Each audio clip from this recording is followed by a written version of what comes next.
Welcome to TYTSports, Francis Maxwell, bringing you our top 5 transfer targets. So we could sit here and we could throw in Messi, Ronaldo, all these players that you think would be the biggest players to be tipped to be a transfer target, but that's unrealistic. I mean, unless you've got a spare 300 million in the bank, you're not going to get any of these players. So we're going to look at who impressed in the World Cup and who's a realistic transfer buy, rather than look at the unrealistic causes. So the first one, Gabriel Ochoa, who plays with Mexico. I mean, he was on the tip of everyone's lips after his performance in the group stage, especially. And then we just found out that he's a free agent. That's like the time when you go into your pocket and you find that $10 that you just never knew was there.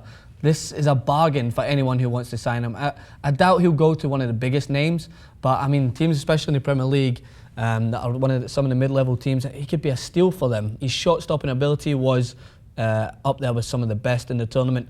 I mean, I do think he got a lot of credit when the ball would like hit off his face and people were like, oh, amazing save. Nah, he's just in the right place at the right time. But he's still done well in the tournament, and he without doubt is a bargain. So a steal is what I would consider him to be at number 5. Number 4, Hummels.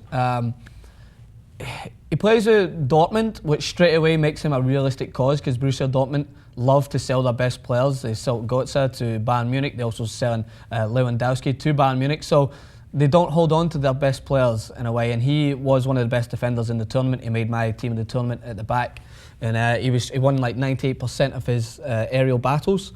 So he's undoubtedly one of the best defenders in the world at the moment, and the fact that he plays with Dortmund makes it a realistic buy. I mean, his value, you won't get him for cheap, but he's definitely up there with one of the best. So he is a steal as well. At number 3, going to the opposite end of the spectrum, James Rodriguez. Just as I said, you're going to have to give your left hip and probably a kidney or something like that to get him, because his value has doubled from, I think, 45 million to 100 million, and nearly doubled and more. And Real Madrid are the ones who are trying to foot that bill. They're considering making a big offer for James Rodriguez, and although he is very expensive, it's hard to kind of judge, because David Luiz just went to PSG for 50 million. So if you're going to pay 50 million for David Luiz, I would pay 100 million for James Rodriguez, because you're getting twice or 3 times the player. He demonstrated that he's consistent through the tournament, and specifically linking up plays and obviously scoring in theatrical fashion. James Rodriguez would be a great buy for Madrid, and it would be scary to see him up there with Ronaldo and Bale. Number 2, Vlaar. So he plays with Aston Villa, who are another mid-level English Premier League team. So he could be bought by some of the bigger teams. I think with Van Gaal going to Manchester United, they need another centre-back. They've been lacking in that department for the last 2 years, and I think they need someone to get in there and have a little structure and a hard tackle. And he, as he proved specifically against Argentina, although they went out, he done a great job of holding Messi to like a minimum amount of chances. And Vlaar is a steal at that price. I think they're talking about 4 or 5 million. Are you kidding me? He's 4 or 5 million. Again, going back to David Luiz, 50 million. That's like saying I'm worth 10 million and Jason's worth 16 million. Which is, if you've seen Jason's right foot, it's definitely far-fetched.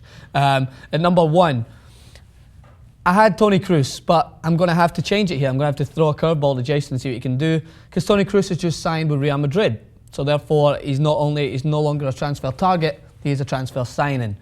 He's signed with Real Madrid today, which breaks my heart, because I called the Celtic manager back home in Glasgow and I went, you got to put a bid in for Toni Kroos. But whereas our budget is 1 to 2 million, I think Madrid's is anything between 200 to 500 million. So Toni Kroos has been stole away, and he goes to Real Madrid. So with that, we're going to throw it to you, the viewers. Who do you think should be the number 1 transfer target, taking into account realistic value and whether they can be bought from their current team or not? We're going to leave it to you. I want you to tweet your suggestions in, or comment on the section below. Tweet it at Francis_Maxwell or at TYTSports on Twitter. We'd love to see your views on this matter.